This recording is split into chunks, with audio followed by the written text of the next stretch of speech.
Hello, Goffstown. Welcome to another edition of Goffstown School Board Watch, where public comment is always open. I am your host, Donna Pinard. Now, normally, I would have a guest here or something to talk about in regards to education, either on a national level or on a state level or regarding curriculum or one of those interesting topics. And then I would do a little what's happening in our district blurb at the end. But this show is a little different in the fact that, I don't know if you've noticed, but our middle school has been making the news quite a bit lately. So I thought we'd have a show just talking about the news that's being generated, which means it requires me to tell you the date. Usually we try not to have a date stamped on these shows because we want to be able to run them at any time. But today is May 14th. It's Monday. And the last school board meeting happened on May 7th, 2012, a week ago. And I have three different things that I'd like to talk to you about tonight in regards to what is happening in according to the news in regards to Mountain View Middle School. At the last Goffstown School Board meeting on May 7th, 2012, I would call a little tirade happened with Phil Pancoast, and Diane McCarthy was involved, and Hank Boyle piped up in there, and I think even Ginny McKinnon made a comment. We'll run the clip for you so you can see it, but they were kind of ganging up against Dan Cloutier, and it was in reference to things being told outside of non-public. So in other words, when the school board goes into a non-public session, they say things amongst themselves, and then they come out of that non-public session, and there was a tirade about the fact that there was a breach of information that came out of the non-public session. That breach of information was in regards to me. So I want to talk about what article I wrote. And the article I wrote was all about contracts and the fact that the superintendent had put forth all of our current administrators and up for renewal. And the board voted to renew them all. So all the administrators in our district were renewed. The second fact I was told was that all salaries had changed except for one. From those two facts, I deduced that all administrators were given a new contract and that one of them did not get a raise. If all salaries changed except for one stayed the same, it means they didn't get a raise.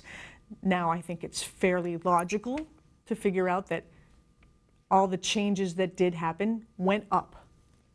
I'm sure they didn't go down in amount. So I deduced that all administrators received a contract, all of them got a raise, except for one. Now, let me show you the clip of the little tirade of Phil Pancoast, Diane McCarthy, and at least Hank Boyle. Let's take a look at that now. No, thank you. Okay. I'm going to stick with the New Hampshire Constitution.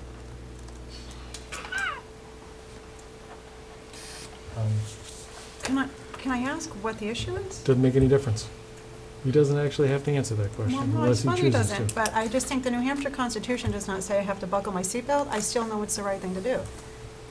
And if I choose to buckle my seatbelt, I do. Right, but in signing, are we not saying that we choose to behave ethically? I mean, I guess I'm just not seeing the problem. If we all know that we're going to be on our best behavior and behave ethically, I'm just not seeing the problem.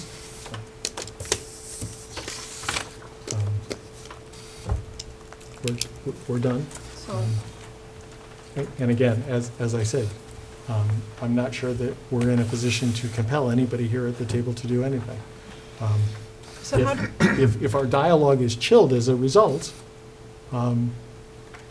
that's an individual decision that you have to make. If you believe that non-public is no longer sacrosanct, that's a decision that you have to function on. I just have a quick question about the compelling, because in not being able to compel the upholding of this particular policy, what does that do to compelling the adherence to any other policies? We have an entire book of policies, We do, codes of conduct, we do. process. You're absolutely correct. And I believe that we'll deal with those on a case-by-case basis when issues arise.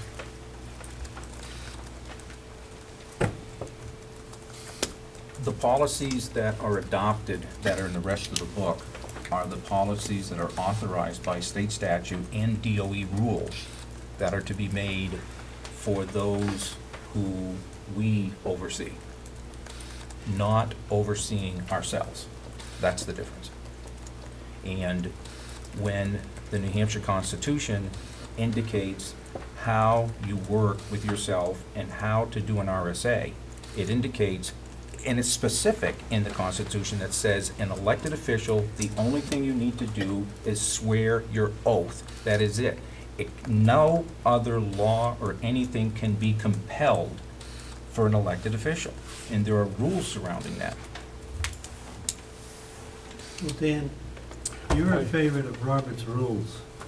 Where are they, where's the RSA that backs them up? There is no RSA. Then why do you have to follow Robert's rules? You don't. Adopt them. You When don't. When you ran it, you had to. When you ran this. Only because the Budget Committee adopted them every single year. We I adopted this asked, every year. how do you want to do it? We just adopted this. We never signed, I'd agree with Robert rules. We just did it. And I think I made the statement at the first one. I That understand. I would, in You understand, I believe that in fairness, I don't- because I don't want to beat this to death. We know that there is evidence of a breach. I'm not pointing fingers, I don't care to point fingers, I don't really care. and But maybe you I can will tell me what you- that is later, because you've said it about 10 times. And I asked you, how Okay. old are you talking about? You said 4 years. No, For no, breach? no, no, that's not the question you asked. You asked about how far No. back I had looked. No, In that was the fairness. question I was asked. I said, what kind of history are you talking about Right. for a breach? And you said No, 4 years. you did not say for a breach. Okay. You said what kind of history. All right, I answered this So it was question. misinterpreted. It I would was- love to know what you have, because I'm curious. Doesn't have to be public, it can be private, however you want to do it. I'd recommend, Philip, if you're gonna talk about it, you need to do it in non-public. Well, no, I can't do it in non-public. I don't, it's not non-public. Philip, it We're can't in be a public non-public. It can't be a It's- non-public It can't be, issue. it's not non-public. Because we can't go into non-public to discuss things of that nature. Of course we can. No, you can't. You Of cannot. course we can't. Oh, I right, I'm agree. saying, okay. I all agree right. completely. Speaking of which, my line's gonna be here in 5 minutes. Great. It's past his bedtime. It's past its bedtime. It is. Sue, that's one way to hit the road. Where's this going, Dan? Yeah. Yes, it is. Want me to take you home? Oh, I forgot I folks. live a block away from you. Oh, okay, I'll call Give him him about, again. you can go with Philip and his bike home. Oh, yeah, right. I don't think Philip took his bike here tonight. I would entertain a motion to go into non-public. That, as you could tell, Dan Cloutier had absolutely no idea what they were talking about. It's kind of funny to note. Please watch how Dan Cloutier has no idea what they're referring to. He has no idea what they're talking about. And that's because he didn't divulge. They were accusing him, not directly, but they were accusing him of having a breach in non-public, which wasn't true. He didn't breach anything in non-public. It's just that I wrote about things because I know how the system works. So for instance, we can now understand, because it is public, by the way, that all administrators in our district have accepted their contract. All of them have received raises, except for Jim Hunt, who's principal at Mountain View Middle School. So I think you can guess that the school board is not pleased with his job performance because they did not give him a raise. Why did they give him a contract then? By the way, his contract is only for 1 year. So obviously he's only getting a 1-year contract at a time. So the question is, why did they renew his contract if they weren't happy with his job performance? Well, let me just tell you how the system works. You can't just fire an administrator. You can't. You can't just say, oh, by the way, now we've received enough complaints and we don't like you, and so we're going to let you go. You can't do it. It becomes a process. So that means that parents or staff need to have complaints about him in writing, and those complaints have to hit his file. He has a right to answer the complaint, and by having a file on him with a job performance and saying, okay, well, you need to improve your communication skills. By the way, we've been talking about Mountain View administration needing to improve their communication skills for like 4 years now since the NEA S&C report came out. But you can't just get rid of anybody. You have to give them a chance to improve. And if you don't, he or she, whoever the administrator is, can threaten to sue. So he didn't get a raise. And he only got a 1-year contract. So let me deduce this, because I don't know it for sure, but this is my guess, that potentially a lawsuit may have been lurking in the wings. What we really should be looking at and asking in order to try and solidify that as truth or not is how much money have the taxpayers spent on legal fees? How many meetings with the district attorney have occurred because there's the threat of a lawsuit perhaps pending? And in the meeting minutes, which the Goffstown School Board doesn't do, they're supposed to say why they go into non-public. There's supposed to be a description there. It can be to discuss personnel or to meet with our attorney. Those kinds of things are supposed to be for public view as to why they went into non-public session. And the school board doesn't really follow that. And for people who want to find out that information, it's kind of annoying that they're not doing what they're supposed to do. So that's the first thing I wanted to talk to you about in regards to the meeting last Monday night with the Goffstown School Board. Some people got their panties all in a wad to the point that they were actually dancing in their chair. It was great television, great television. If you're not watching your local school board meetings, you are missing out on the entertainment value is priceless. All right, moving on to the second thing, and that's this hiring of a consulting firm to find out what the problems are. We've been making the news with that. We have 3 different consulting firms that were up, and one of those consulting firms was a company called Seresc, S-E-R-E-S-C, Seresc. They're located in Bedford.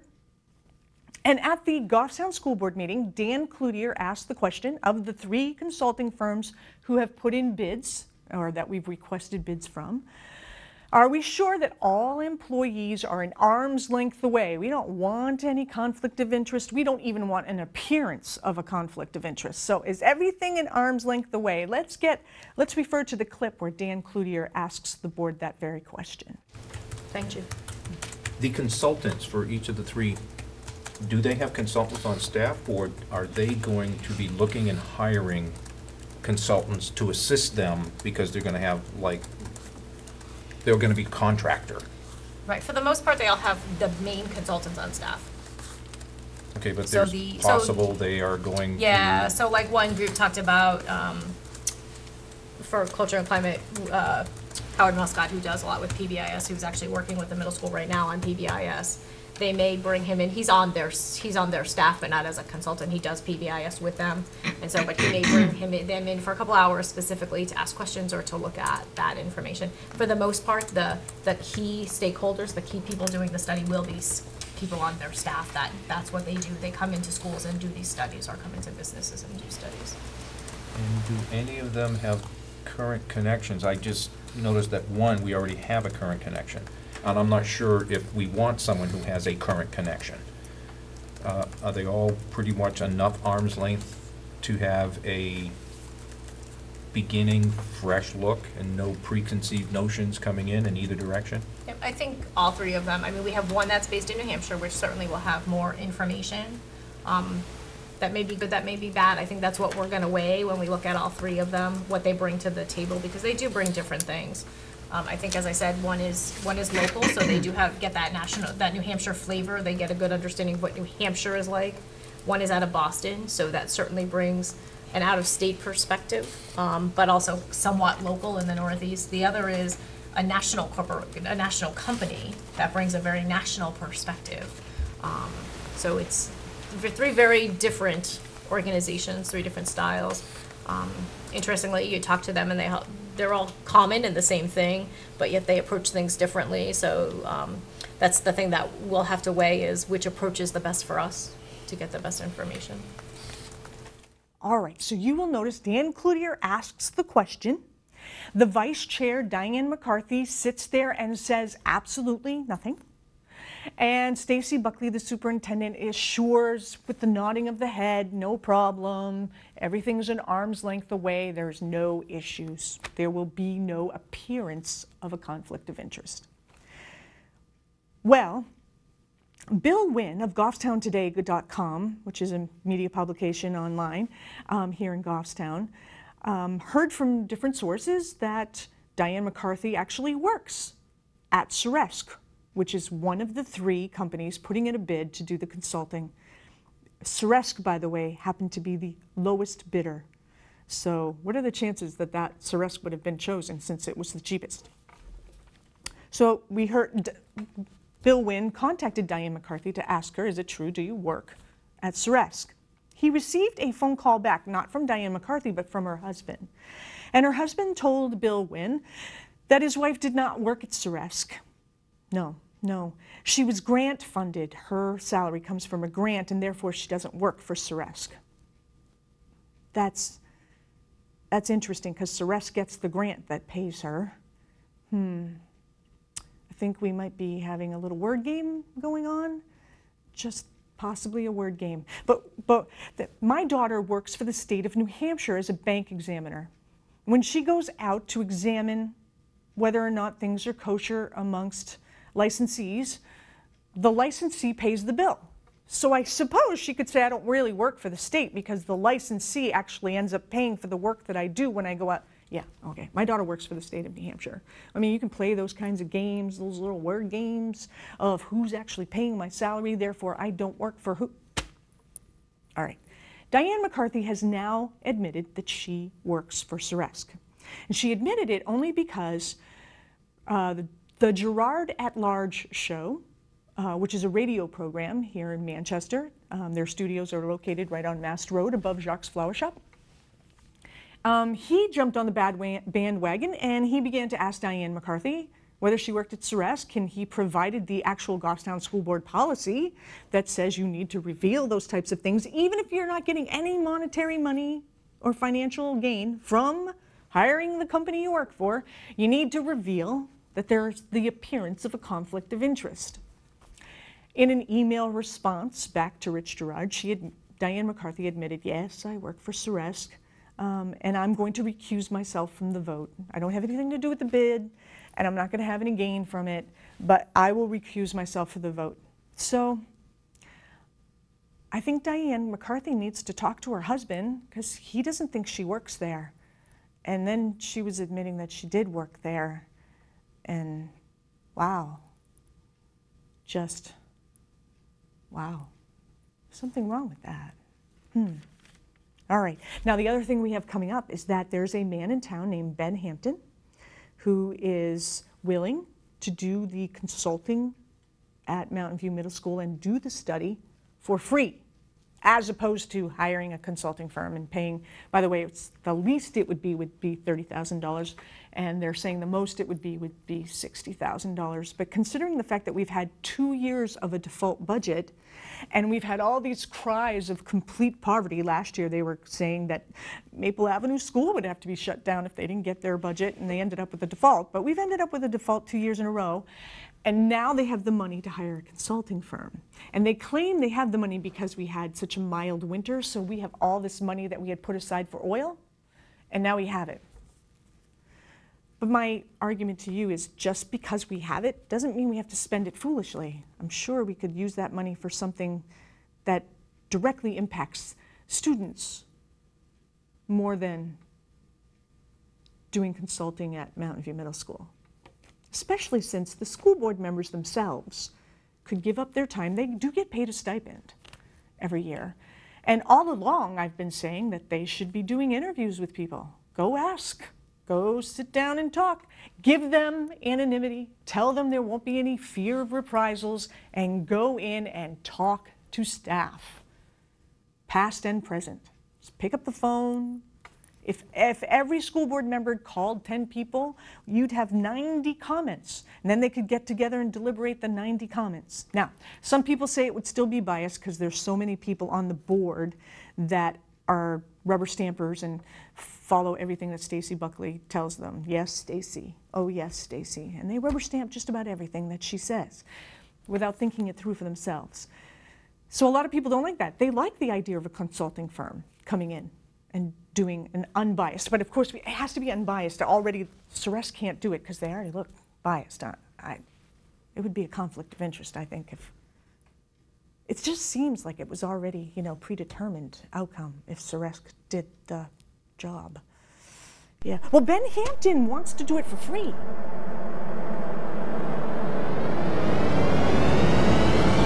We have the communications between our next guest and his rather impressive resume posted.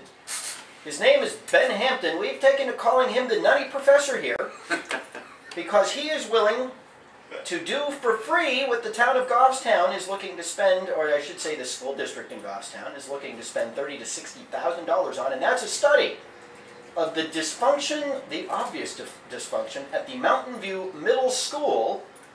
Apparently, the superintendent there is unqualified to do the job. Apparently, the school board is unqualified to sit and take testimony or information from people and come to its own conclusion about what's wrong. So they thought they'd go out to bid. They put together a request for proposal to solicit consulting firms to come in and give them a hand. Well, Ben Hampton, Professor Ben Hampton, our guest this morning, has offered to do it for free.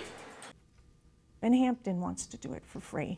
Now, Stacy Buckley, in this article, by the way, in the Union Leader as of May 12th, 2012, so that was Saturday, written by Kathy Remillard, it says, in a letter to a parent, Buckley said, the reason for the study is that the community continues to state extremely negative things about the school for a variety of reasons. That's true. Yeah. We are looking to gather an objective review of the programs, staff, administration, structure, etc., to assist us in identifying not only the things that need to change, but also assist the public in better understanding the positive things about the school and those things that they are doing well. Yes, we want to emphasize the positive because we all know that there are positive things going on at Mountain View Middle School. In fact, we have teacher representatives that sit on our school board. They're there every single meeting. There's one representative that represents the grammar schools, Glen Lake and the two grammar schools, Bartlett and Maple Ave. And then there's another teacher rep that represents Mountain View Middle School. And then the third teacher rep sits on the board and represents Goffstown High School. And every single school board meeting, they have positive things to say about things that are going on in their school. So we know, yes, we hear it every 2 weeks when there's a Goffstown school board meeting. We hear all the positive things that are happening at Mountain View Middle School. So I think we should narrow the scope of the study, since Ben Hampton has been so kind to be willing to do this for free. I think we should narrow the scope of the study and only look at disciplinary problems, because I've heard all kinds of horror stories about disciplinary problems at Mountain View Middle School. So let's look at that, which, by the way, back in 2003 when we had a study, disciplinary problems was a problem. So from 2003 until now, we still haven't solved the problem. And it seems to have gotten worse. Anyway, but middle school kids, it's a really tough age.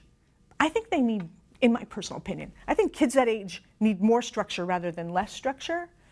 And then you end up, minimizing the problems. So if you actually give out consequences for the minor offenses, then you won't have as many people creating major offenses.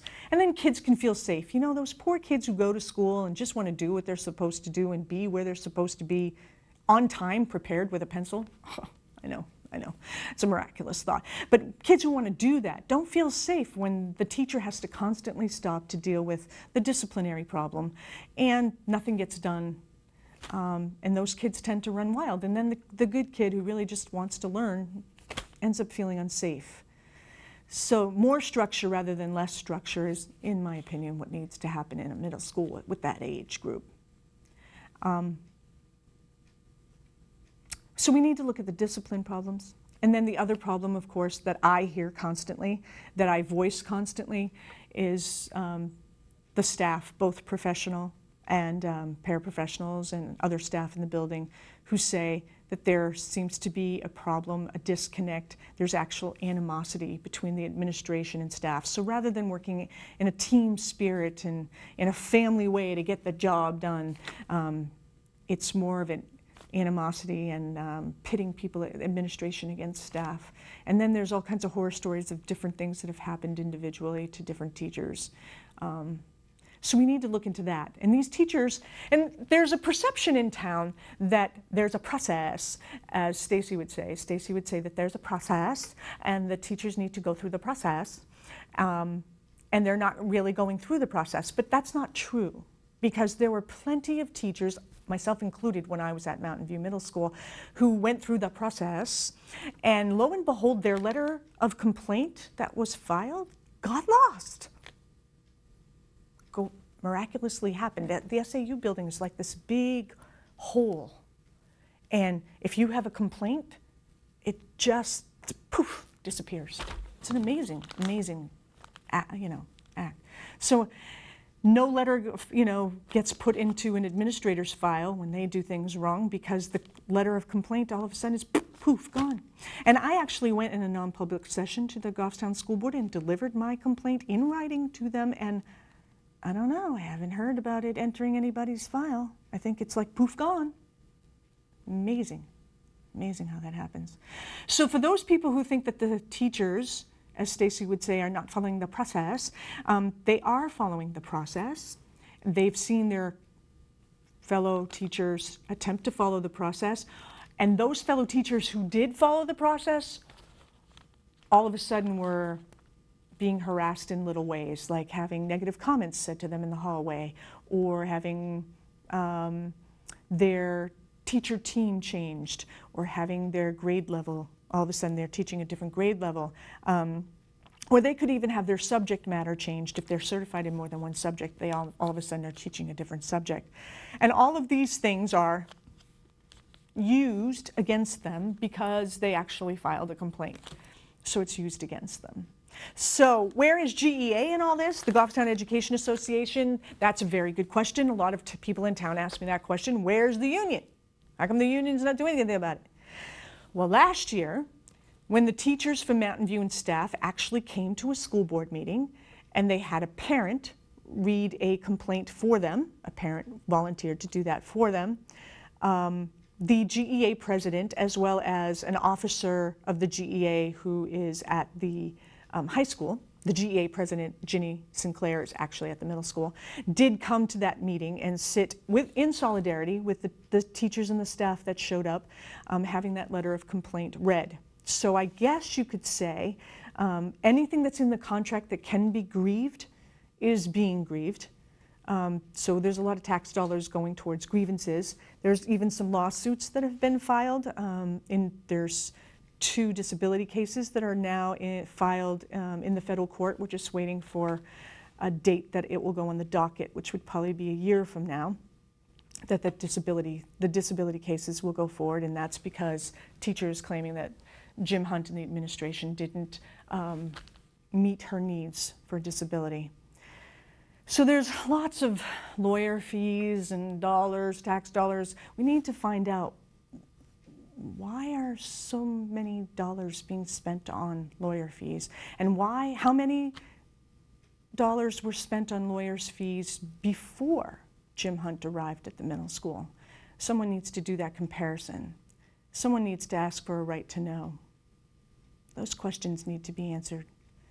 But in the meantime, why don't we take up Ben Hampton on his offer to do it for free and have him get all the staff complaints down on paper and find out what's happening with the disciplinary problems at the middle school. And if we narrow the scope to just those 2 things, and please keep the teacher rep on the school board to report out every 2 weeks all the positive things that are happening at Mountain View, I think we could find out what the problem is.